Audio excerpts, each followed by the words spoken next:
the media, it's a lot easier to control what people perceive and think of a situation. So, I wouldn't be shocked if there were people that supported it because they don't know that what's really happening or what's being said across the globe. The politics there are very confusing. Nothing's set in stone. When you look at how they've sort of managed their relationship with Russia over the years, it seems like they depend more on Russian military to keep them safe from other invaders, but yet they don't really want to be a part of Russia. And Russia feels that Ukraine is part of their history, and so they're trying to absorb Ukraine. It's very confusing. Yeah, I think there are some people that still view, Ukraine as part of Russia, and that doesn't help with the role. That doesn't help with the current situation because there's conflicting historical views on Ukraine in the Russian culture. And that shows throughout history. I read a couple of books on Ukrainian history, and it was obvious that the Russians feel that is a part of their bloodline, a part of their absolute history, even though Ukrainians feel that they are their own people. Yeah, I think there's a lot of overlap in some of the kind of cultures, and it's not as clear cut as some other boundaries across the globe, so it can be a little murky, and I think it's just it's a tough situation to be in when people just want to be left alone to live their lives, and they're stuck in this battle right now. How do you think that this could end?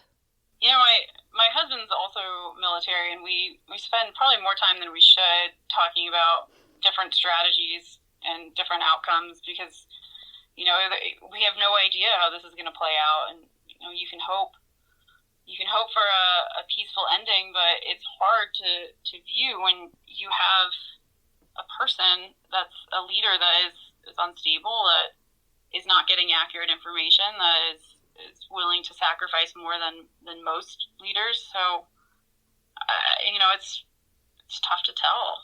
We're rooting for Ukraine, but I just don't know how it would play out.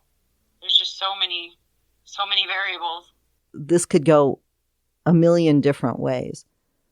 Totally. I think you hear that they're shifting their focus on the Donbass region, and you don't know if you would believe that. I think it makes sense for them.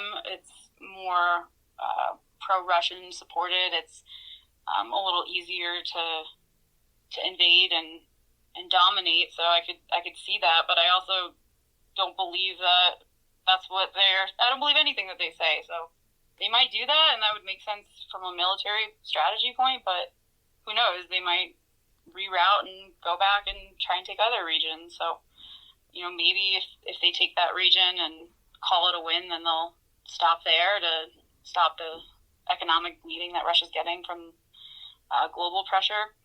But who knows? And the Donbass, from what I understand, there's been fighting there for 8 years. Yeah, right around when Crimea got annexed into Russia. I think that was a big starting point for them. Yeah, so that since that has been war torn for a while, it might make better sense for them to stay in that region. Yeah, perhaps. It really depends on, not just their strategy, but also like how the world wants to respond to what they're doing as well. If that plays a role in their decisions of how aggressive they can be or not. I don't know that Putin really cares what the rest of the world thinks. It doesn't seem that he does. No, but there is hopefully some pressure in what we're doing economically to maybe have some more internal pressure from the oligarchs or from Russian people to have him maybe not go as hard. But yeah, it also depends on what he's hearing and what he's believing. If, the aides are saying everything's going great and they're taking these cities and it's not the actual case, then he might continue forward. It's really hard telling. It seems like he believes he's winning. Yeah. I mean, I wish I could be a fly on the wall of some of the briefings he's getting, because I don't think he's getting accurate information either. Elle Long and I talked about that the other night, and we were both like, yeah, just to be a fly on the wall, just what you said, just to sit in on one of those meetings without anyone knowing we were there. Yeah, I mean, I wish I could be a fly on the wall for a lot of meetings, even the U.S. It's just, there's so many things we don't know. I think sometimes there's a lot of things that we're better off not knowing. Yeah, I mean, there's a lot of state secrets, so to speak. I think that if we knew everything that was going on, we probably wouldn't like it as much as we thought we would. Transparency is a good thing, but I think that when transparency turns into knowing all, then we have another problem, a different kind of problem. Yeah. I think there's probably more that other countries are doing and U.S. is doing for Ukraine that we don't know about, and I think you hear people say, well, we should be doing more. Well, maybe we are, we just don't know. We don't know what other countries are planning and trying to facilitate. I hope that we're doing more, because it's just an awful situation. No, I agree. But at the same time, I really don't want us to see another war happen. No, I agree. I want to see Ukraine be an actual free country. I really do. They've been working towards that forever. And I would love to see them have a real democracy separate from Russia. But I don't know if that's possible. Well, I think everyone, wants to see countries be sovereign and be able to live and work in peace. And if anything, from this conflict, we're seeing, a united front in a lot of the Western countries trying to show that they're not okay with invading a sovereign land. That's not how we operate in the global world. But at the same time, how far are we willing to fight for that? And I think that's the question of the decade right now, is just, what is our role in protecting global democracy, and whose role is that, and how far are you willing to go? When I think about this, I think of Ukraine on its own. I think of Ukraine fighting on its own, and they've been fighting on their own for a long, long time. Now, are we doing more? I don't know. And I don't really want to, if we are doing more, I don't really want to talk about it, because I know that my little podcast only reaches, I have my tens of fans, is what I tell everyone.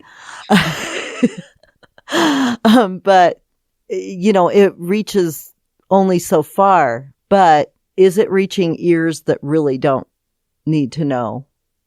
And that's why I keep saying, if there's anything that we don't want to talk about here, if there's anything that can't be said, then just let me know and I'll cut it out. Because I don't really want to put any secrets out there or anything like that.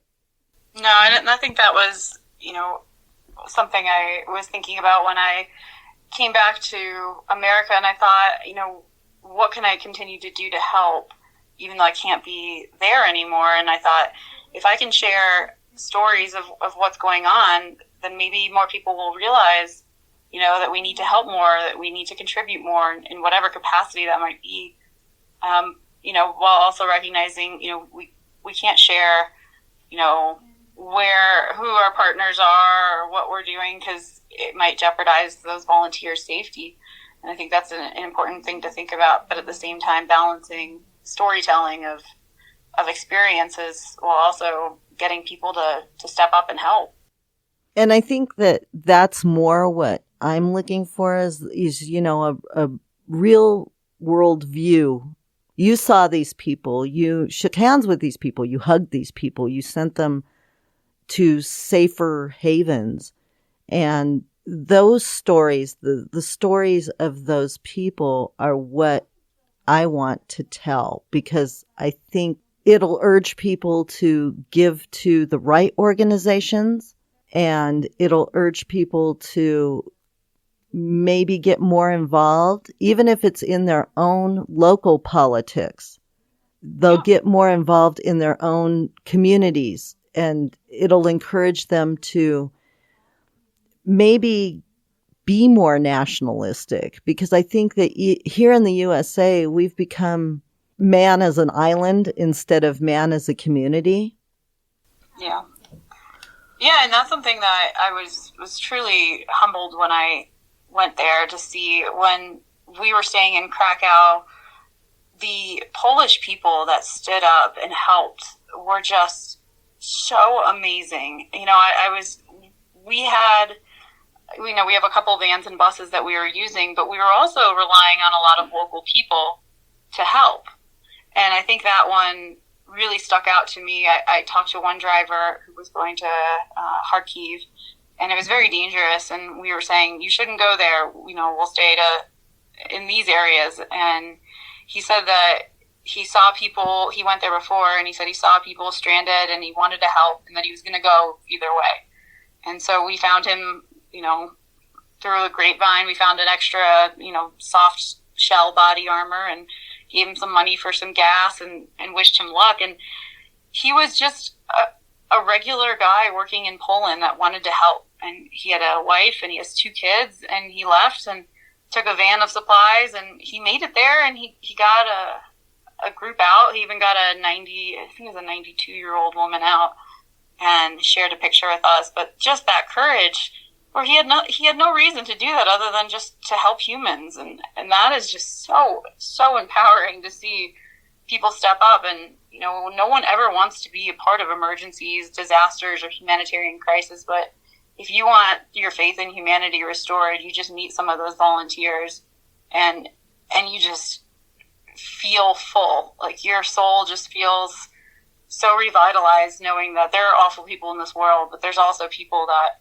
will just step up to help a human that they know nothing about. And I think that's just the most heartwarming thing. And to be able to help support that mission makes me feel like there's still hope. Oh, yeah. And I think there is hope for humanity, because I think, unfortunately, it takes something like this to bring that spirit out in people. Yeah. Yeah, I would agree. So when you talk about how can people help, I think keeping it relevant, keeping it topical, where people are talking about it, people are sharing stories, then it doesn't just get lost in the craziness of the world that we live in. But also, the biggest challenge that I saw there was that there isn't a secure route to get these supplies. They're not being moved in a fast manner because there's just so many barriers. There's blockades. There's, traps set up everywhere. So I think one of the things that, if you're looking at how to help, is what organizations are helping move the supplies in. And that is a huge one to really talk about, is because without those organizations helping move some of the items, then I struggle to see how the Ukrainian people or the volunteers working and fighting alongside them have the supplies, the food, the water, the medical stuff. I don't see how they can fight properly. There was a person that had sent a message. It was from the mayor of this town, and he said that he had 20 troops left and only 1 tourniquet. Oh my God. How are you going to save someone's limb or someone's life when you don't even have any sort of medical supply for your troops? I mean, they're going in empty-handed, and they're still fighting, and it's amazing to see that strength. But I really think we could help by supporting those that are doing a lot of logistical work. And you know which organizations are working on that? Yeah, so there's a couple. the one that I had worked through is Operation